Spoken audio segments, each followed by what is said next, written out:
శ్రీమన్నారాయణ. నిన్న పౌండ్రకు వాసుదేవుడు వృత్తాంతం చెప్పుకున్నాం కదా. ఇట్లా కొంతమంది మేము భగవంతుడిని ప్రకటించుకుంటూ ఉంటారు.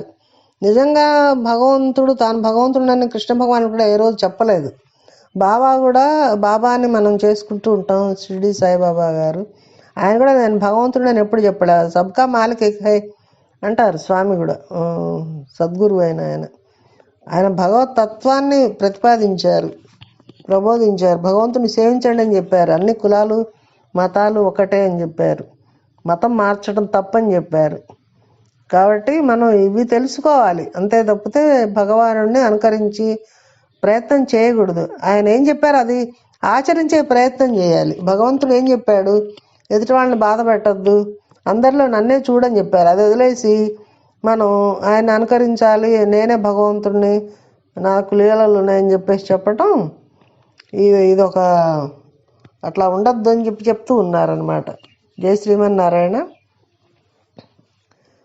మనం ఇప్పుడు కొన్ని పాత అధ్యాయాల్లో చెప్పుకున్నాం. కృష్ణ భగవానుడిని నారదుడు మహర్షి కూడా సందేహం వచ్చిందని ఇప్పుడు ఆ ఘట్టం చెప్పుకుందాం. ఈ శ్రీకృష్ణుని మహిమని నారద మహర్షికి కొంచెం సందేహం వచ్చింది. ఈ నారద మహర్షి అన్ని లోకాలు తిరుగుతూ ఉంటారు కదా. ఈ తిరుగుతూ ఉన్నప్పుడు ఆయనతో ఎవరో అన్నారు, నారద కృష్ణుడు 16,000 మందిని పెళ్లి చేసుకున్నప్పుడు నువ్వు వెళ్ళావా అని అడిగారు. అప్పుడు ఆయన 16,000 మందిని ఎన్ని రోజులు పెళ్లి చేసుకున్నాడు అని అడిగారు. ఆయన నరకాసురుడి మీదకి యుద్ధానికి వెళ్ళినప్పుడు నరకాసురుడు తీసుకొచ్చి కారాగారంలో బంధించి దాచాడు కదా 16,000 మంది రాజకుమార్తెలను. ఈ 16,000 మంది రాజకుమార్తెలకి పెద్ద పెద్ద అంతఃపురాలు భవనాలు కట్టించి సౌధాలు మణిమయ సౌధాలు కట్టించి ఆ 16,000 మందిని ఒకే ముహూర్తంలో ఒకే కృష్ణ పరమాత్మ 16,000 మంది కృష్ణులై తాళి కట్టారట అని అన్నారట నారద మహర్షితోటి. ఈ మాటలు విని నారదుడు అంతటి వాడు ఆశ్చర్యపోయాడు. అయ్యో, కృష్ణ మాయ అంటే అదే కదా విష్ణు మాయ. ఆయన కూడా ఆ విష్ణు మాయ కమ్మేసింది అనమాట. విష్ణుతత్వం తెలుసుకున్న నారద మహర్షి కూడా ఆ మాయకు లోనయ్యాడు. 16,000 మంది కాంతలను 16,000 మంది కృష్ణులు తాళి కట్టారా అని ఆయన ఆశ్చర్యపోయాడు. ఇది ఎట్లా జరుగుతుంది అనుకున్నట్ట. ఈ మనకు కొంచెం విచిత్రంగా అనిపిస్తుంది. నారద మహర్షి ఎప్పుడు కృష్ణ ధ్యానంలో ఉంటాడు. ఆయన మహత్యాన్ని తెలుసుకున్నవాడని మనం అనుకుంటూ ఉంటాం సహజంగా. నిజమే అది కూడా. ఈయన మరి బ్రహ్మగారు కూడా ఇటువంటి అనుమానం వచ్చింది. బ్రహ్మంతటి వాడికి సృష్టి విధాతకి ఆయన ఇలాగే కృష్ణ పరమాత్మ చిన్న పిల్లవాడు, ఈయన ఏమిటి పరబ్రహ్మం ఏంటి అనుకొని ఆయన గోవులన్నీ దాచిపెట్టినప్పుడు, గోవులు గోపాలకులు ఆ గోవత్సాలను దాచిపెట్టినప్పుడు కృష్ణ పరమాత్మ అన్ని రూపాలు ధరించాడు కదా. ఆ లీల మరి ఆయనకు ఆ సమయంలో గుర్తుకు రాలేదో ఏమిటో. అందుకని ఈయన కూడా కొంచెం ఆ మోహంలో పడిపోయి అంతటి జ్ఞాని కూడా తాడైతే కట్టాడు, మరి సంసారం ఎట్లా చేస్తున్నాడో అనుకున్నట్టు ఈయన. అంతే చాలా ఆలోచనలు వచ్చేసాయి. కృష్ణుడు ఇంతమందితోటి ఎలా ఇక్కడ వీళ్ళందరి దగ్గర ఉన్నాడో, సంసారం ఎలా చేస్తున్నాడో చూసి వద్దామని ఈయన ద్వారకకి బయలుదేరారు నారద మహర్షి. ద్వారకా నగరం ఎంతో ఆనందంగా రమణీయంగా సుందర శోభాయమానంగా ఉంది. ఆ నగరంలోని ఒక ఇంట్లోకి వెళ్ళాడు. ఒక కృష్ణ పరమాత్మ వివాహం చేసుకున్న 16,000 మందిలో ఒక స్త్రీ గృహానికి వెళ్ళారు ఆయన. అక్కడ ఎట్లా ఉన్నారట, కనక కంకణ ఝణ ఝణత్కార కలిత చంద్రబింబానన హస్త జలజ ఘటిత చామరోద్ధూత మారుత చలిత చికుర పల్లవుని కృష్ణు పల్లవుని. అక్కడ కృష్ణ పరమాత్మ వివాహం చేసుకున్న ఈ 16,000 మంది స్త్రీలో ఒక స్త్రీ గృహం అని చెప్పుకున్నాం కదా. ఆమెడ తామర పూల వంటి తన చేతితో వింజామర బట్టి కృష్ణ భగవానునికి విసురుతూ ఉన్నది. ఆయన పాదాల వద్ద నుండి తల వరకు గాలి తగిలేట్లు ఎంతో అందంగా ఆయనకు సేవ చేసుకుంటూ ఉంది.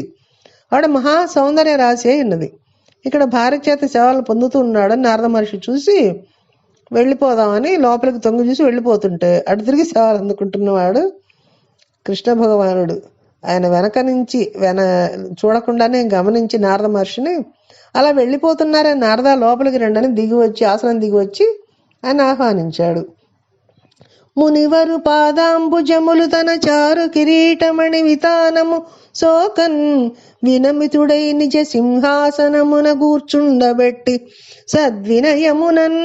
అయ్యో మహర్షి, మీలాంటి వారు రావడం ఎంత అదృష్టం, వచ్చి ఇలా వెళ్ళిపోతున్నారేంటి, రండి అని ఆ నారద మహర్షి 2 చేతులు పట్టుకొని తన వైపు తిప్పుకొని తన కిరీటం వెళ్ళి నారద మహర్షి పాదాలకు తగిలేటట్లుగా సాష్టాంగ నమస్కారం చేశారట.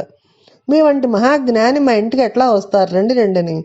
తాను కూర్చున్న సింహాసనం మీద ఆయన్ని కూర్చోబెట్టారు. తన పాద కమల తీర్థంబున లోకములన్ పవిత్రముగ చేయు పురాతన మౌని లోక గురుడమ్మని పద తీర్థంబు మస్తమున ధరించెన్. ఈ బంగారు పళ్ళని తీసుకొని భార్యకి చెప్పి, ఈ బంగారు పళ్ళని ఆయన పాదాల కింద పెట్టి భార్య నీళ్లు పోస్తూ ఉంటే, నారదుని కాళ్ళు గడిగి సమస్త తీర్థాల పవిత్రత మీ పాద రేణువులలో ఉంది మహర్షి అని చెప్పి ఆ పాదాలని కడిగిన నీటిని తన శిరస్సును చల్లుకొని తన భార్య శిరస్సుల మీద కూడా చల్లారట. ఆ ప్రోక్షించారు. భార్య శిరస్సును కూడా తను ప్రోక్షించుకొని ఒక మాట అడిగారు. నారద మహర్షి, ఏమిటి ఇట్లా వచ్చి అలా వెళ్ళిపోతున్నారు నన్ను చూసి? నాది ఒక కోరిక.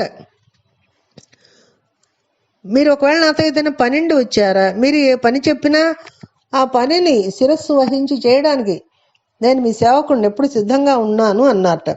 అప్పుడు నారద మహర్షి, కృష్ణ మహానుభావ దామోదర, నువ్వు భక్తుల పాలిట సర్వకాలముల యందు కల్ప వృక్షము వంటి వాడివి. దుష్ట జనులను నిగ్రహించడానికి నీవు ఇటువంటి అవతారాలని స్వీకరిస్తావు. అబ్జ సంభవ హర దేవతార్చనీయ భూరి సంసార సాగరోత్తారణంబు నవ్యయానంద మోక్షదాయకమునైన నీ పద ధ్యానమాత్మలో నిలువ నీవే. స్వామి, నీ పద సేవ చేయాలని ఏ బ్రహ్మాది దేవతలు కోరుకుంటారో అటువంటి నీ పాద పద్మముల యందు నిరంతరము నా మనసు వసించి ఉండే, నా మనసు ఎప్పుడు నీ పాద పద్మాల యందే ఉండాలి, అటువంటి వరాన్ని నాకు ఇవ్వవలసింది అని నారద మహర్షి కృష్ణుడిని కోరారు. తర్వాత గడప దాటి బయటకు వచ్చాడు. ఇప్పుడు ఇక్కడ ఉన్నాడు కాబట్టి కృష్ణుడు పక్క ఇంట్లో ఎట్లా ఉండగలడు అనుకున్నారు అనమాట. ఇంకా ఆయనకి పోలే అనమాట, మోహం తప్పుకోలే అక్కడ విష్ణుమాయ అనుకొని మెల్లగా ఇంకో ఇంటికి వెళ్ళి తొంగి చూశాట. ఒక చోట నుచిత సంధ్యోపాసనా శక్తునొక చోట పౌరాణికోక్తి కలితూ, ఒక చోట పంచయజ్ఞోచిత కర్ముని, ఒక చోట అమృతోపయోగలోలు, ఒక చోట మజ్జనోజ్జాగానుశక్తుని, ఒక చోట దివ్య భూషోజ్వలాంగు, ఒక చోట ధేను దానోత్కలితాత్ముని, నొక చోట నిజసుత ప్రకరయుక్తు, నొక చోట ధేను దానోత్కలితాతుని కలితాత్ముని ఒక చోట ధేను దానోత్కలితాత్ముని, ఒక చోట నిజ సూక్త ప్రకరయుక్తు, ఒక్క చోటను సంగీతయుక్త చిత్తు, ఒక్క చోటను జలకేడి యుత విహారు, ఒక చోటను సన్మంచ కోపయుక్తు, ఒక చోటను బలభద్రయుక్త చరితు. ఇట్లా ఒక్కొక్క ఇంట్లోకి వెళ్ళి తలుపు తీసి చూస్తే ఆయన ఒక ఇంట్లో కృష్ణ పరమాత్మ తూర్పు దిక్కుకు తిరిగి సంధ్యావందనం చేసుకుంటున్నాడు. మరొక ఇంట్లో చూసేసరికి అక్కడ ఆయన పురాణం చదువుతూ ఉన్నాడు. ఒక ఇంట్లో కళ్ళు మూసుకొని ధ్యానంలో ఉన్నారు. ఆయన ఎక్కడ దైవంలా కనిపించట్లేదు. ఆయన ఒక మనిషి ఎలా ప్రవర్తిస్తాడో అలాగే ఉన్నారు కృష్ణ పరమాత్మ. మనం గమనించాలి.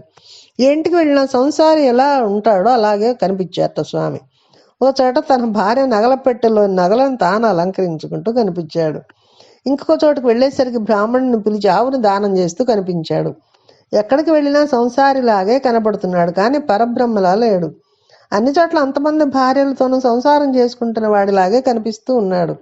ఈ 16,000 అష్టభార్యలు, 16,000 మంది రాజకుమార్తెలను పెళ్లి చేసుకున్న 16,000 మంది భార్యలు మరియు అష్టభార్యలు 8 ఇళ్ళు తిరిగితే 16,008 మంది ఇళ్లలోనూ ఒక చోట అన్నం తింటున్నాడు, ఒక చోట జలకేళ్ళి ఆడుతున్నాడు, ఒక చోట పిల్లవాడిని కూర్చోబెట్టి పాఠాలు చెప్తూ ఉన్నాడు, ఒక చోట వెళ్ళేసరికి అక్కడ బలరామకృష్ణుడు కూర్చొని మాట్లాడుకుంటూ ఉన్నారు. ఒక చోట సాంబుడితో మాట్లాడుతుంటే ఇంకో చోట ప్రద్యుమ్నుడితో మాట్లాడుతున్నాడు, ఒక చోట సభలో ఉన్నాడు.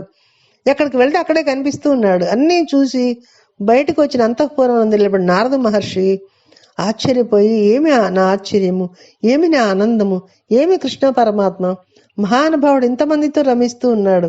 ఏకకాలమునందు అగ్నిహోత్రం ఎన్ని వస్తువులను కాల్చిన వాటి పవిత్రత కానీ అపవిత్రత కానీ తనకి అంటనట్లు సూర్యకిరణాలు బురద మీద పడినా, శవం మీద పడినా, పువ్వు మీద పడినా, దేవుని బొమ్మ మీద పడినా, దేవాలయంలోని విగ్రహం మీద, సజ్జన మీద, దుర్జనుడి మీద ఎక్కడ పడినా కూడా సూర్యునికి అపవిత్రత లేనట్లు ఇన్ని ఇళ్లలో సంసారం చేస్తున్నవాడు సంసారానికి అతీతుడై ఉన్నాడని పొంగిపోయి ఆనందంతో వైకుంఠానికి వెళ్ళిపోయాడు నారద మహర్షి. ఇది కృష్ణ పరమాత్మ ఆశ్చర్యకరమైన సంసారంలోని లీల అనమాట. దీనివల్ల మనకు ఏమి తెలుస్తోంది? కృష్ణ పరమాత్మ 16,000 8 మంది కన్యలను ఆయన కామంతో చేసుకున్నవాడు కాదు, వారిని ఉద్ధరించాలని అనుకున్నాడు. ఇది కృష్ణ పరమాత్మ వ్యాపకత్వాన్ని, విష్ణు తత్వాన్ని ఆవిష్కరిస్తుంది. కాబట్టి కృష్ణ పరమాత్మ చేసిన ఈ ఈ పనులను మనం వేలెత్తి చూపించే ప్రయత్నం చేయకూడదు. నారద మహర్షి అంతటి వాడు నమస్కరించి వెనుదిరిగి వెళ్ళిపోయాడు. మనం ఎంతటి వాళ్ళం, మన తెలివి ఏ పాటిది. లీల విన్న తర్వాత ఎవరు పొంగిపోయి కృష్ణ పరమాత్మకు నమస్కరించి సర్వవ్యాపకత్వం ఉన్న స్వామి అంతటా ఉన్నాడని గ్రహించి ఆనందిస్తారో వారికి స్వామి ఒక వరం ఇచ్చారు అని. హరి ఇట్లు షోడశ సహస్రవధూమణులం ప్రియంబునన్ మనసిజ కేళి దేల్చిన యమానుషలీల సమగ్రలీల సమగ్ర భక్తితో వినిన పఠించినం కలుగు విష్ణు పదాంబుజ భక్తియున్ మహాధన పశు పుత్ర మిత్ర వనితాముఖ సౌఖ్యములున్ సర్వేశ్వర. ఎవరైతే కృష్ణ భగవానుడు పరమ భక్తితో కృష్ణ భగవాన్ సంసారాన్ని నారదుడు చూసే ప్రయత్నం చేసి తాను ఆనందించిన కథా వృత్తాంతాన్ని విని పరమాత్మకు నమస్కరిస్తూ ఉన్నారో వారి యందు కృష్ణ భక్తి ద్విగుణీకృతమై వారు భగవంతుని తొందరగా చేరుకుంటారు.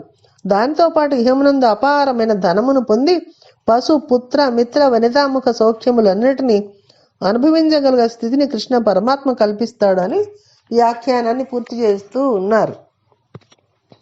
కాబట్టి కృష్ణ పరమాత్మ ఈ లీలలు ఇవన్నీ విని ఆ బ్రహ్మ తత్వాన్ని గ్రహించగలగాలి మనం. అంతేగాని కృష్ణుడు గోపికలతో ఆయన రాసలీలలు చేశాడు, కృష్ణుడు 16,000 మందిని చేసుకున్నాడు, కాక అష్టభార్యలు ఉన్నారు, నేను మటుకు చేసుకోవటం ఏంటని అనుకోకూడదు. ఆయన ఏకకాలంలో అన్ని చోట్ల అన్ని రూపాలతోటి ఒక్కొక్క చోట ఒక్కొక్క పని చేస్తూ కనిపించాడు. నారద మహర్షి అంతటి వాడు అన్ని రూపాలతోటి అన్నిళ్లలో చూడగలిగి ధన్యతను పొందాడు ఆయన. కాబట్టి మనం అట్లా ఉండగలం. మనం మానవ మాత్రం మనిషికి రాముల వారిని అనుసరించాలి, కృష్ణుడిని మహిమలు తెలుసుకొని ఆయన పూజించాలి, రాముడిలాగా ఉండాలి, జీవించాలి, కృష్ణుడిని ధర్మం చెప్పిన ధర్మాన్ని పాటించాలి. అది తెలుసుకొని మనం మన జీవితాలని సంస్కరించుకోవాలి. జై శ్రీమన్నారాయణ.